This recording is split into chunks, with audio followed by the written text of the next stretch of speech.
আপনার হেলিকপ্টারের লাইসেন্স নেই, কে আটকেছে? আমি দেখিয়ে দেব কাগজ। আপনি টাকা দেননি, হেলিকপ্টার কোম্পানির সঙ্গে আপনার চুক্তি রিনিউয়াল করেননি, তাই আজকে হেলিকপ্টারে আপনি চড়তে পারেননি। ভীষণ কষ্ট। আমরা 11-র আগে মমতা ব্যানার্জিকে দেখিনি, আমি তার নিত্যক্ষণের সঙ্গে ছিলাম। 18 পয়সায় অটলজি, পূজ্যপাদ অটল বিহারী বাজপেয়ী তাকে আশ্রয় দিয়েছিল, তাই আমরা সেদিনের লড়াই দেখেছি, আজকে আপনার পরিবর্তন দেখেছি।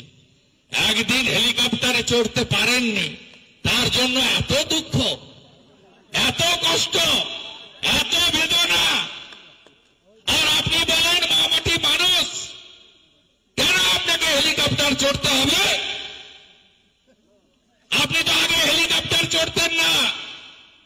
মানুষকে তো বলেছিলেন বদলানো বদল চাই, বলেছিলেন আমার কোনো পরিবার নেই, বলেছিলেন আমার কোনো পিছুটান নেই।